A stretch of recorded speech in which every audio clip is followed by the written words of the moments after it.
Hello guys, are you aware that you have a second brain? Do you know that it is located inside your gut? In other words, when you are happy or nervous, you feel butterflies, and when you are scared or emotional, you feel sick in your stomach. This second brain is called the enteric nervous system or ENS. There are more than 100 million nerve cells in the entire enteric nervous system, which is composed of two thin layers. On entire lengths of your gastrointestinal tract, these cells line your esophagus throughout the rectum. It has become increasingly clear that the gut microbiota regulates the gut-brain axis and is strongly influenced by diet. There are several mechanisms by which the gut microbiome can communicate with the brain. The first one is neural pathway. In stressful situations, there are a threat to the body. Enteric nervous system is crucial for adaptive gut responses.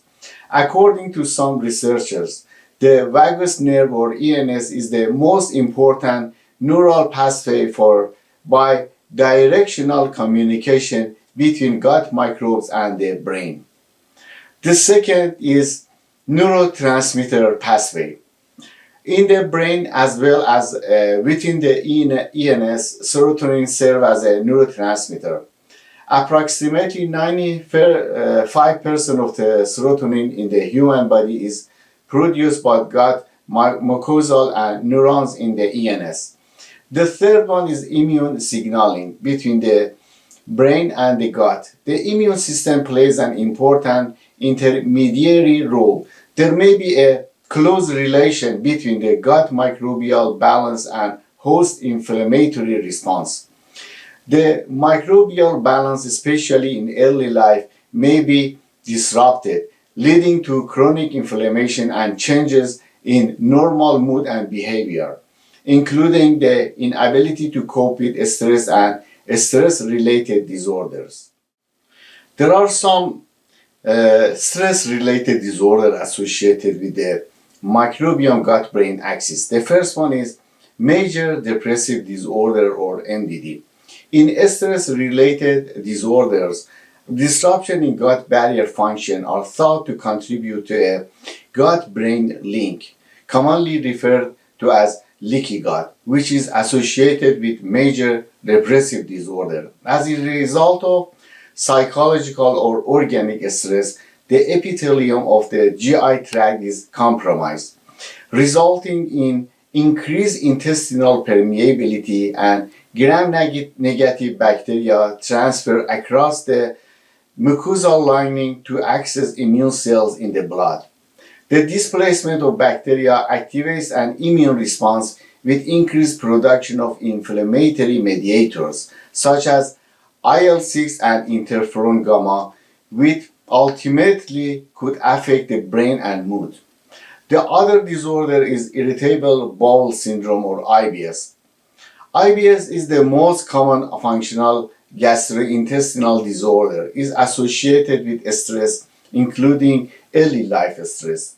It is believed that IBS is caused by altered gut-brain axis balance. It is suggests that gut microbiome might contribute to the pathophysiology of the condition. The disorder is characterized by abdominal pain, altered bowel habit, and anxiety and depression. The role of diet in modulating the gut microbiome is very important. Bacteria in the gut are controlled by diet, and these bacteria aid digestion. A large number of Americans suffer from digestive disorder, likely caused in part by the Western diet. It is important to note that some digestive medications have an important gut bacteria. Acid reflux drugs such as omeprazole reduce diversity and lowers 20% of healthy species and leading to an unhealthy gut microbiome. According to recent studies, consuming plant proteins, unsaturated fats, and fiber promotes a healthy gut microbiome. On the contrary, consuming animal protein, saturated fats, and simple sugars contribute to an unhealthy gut microbiome. The other important matter is food craving in human, which is affected by gut bacteria. There are molecules produced by gut bacteria that mimic or interfere with the appetite regulating molecules and hormones. In addition, gut bacteria can alter reward pathway, communicate with the vagus nerve that modulate appetite and even affect taste receptor expression. The gut bacteria may also influence eating behavior indirectly through mood changes and the release of some neurotransmitters such as norepinephrine, serotonin, and acetylcholine. Stress reactivity and mood can be modulated by diet. Mediterranean diet was associated with lower depression symptoms over the long term in a meta-analysis.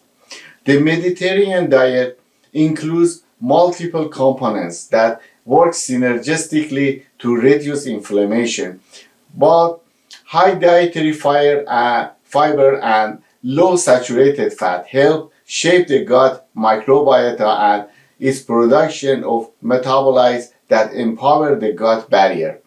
As a result, fewer gut bacteria leak into the bloodstream, reducing inflammation and depression risks. In Japanese medical students, probiotic supplements improve sleep, autonomic nervous balance, and bowel habits, and reduce stress and cortisol level. Healthy women who drank probiotic containing fermented milk for a month had less activity in the brain area associated with emotion and anxiety. Okay guys, now here is the end of our discussion. If you have any question, leave a comment below. You can support my channel by liking and subscribing so my future video will be present to you as soon as it is available. Thank you for watching and being careful about your health.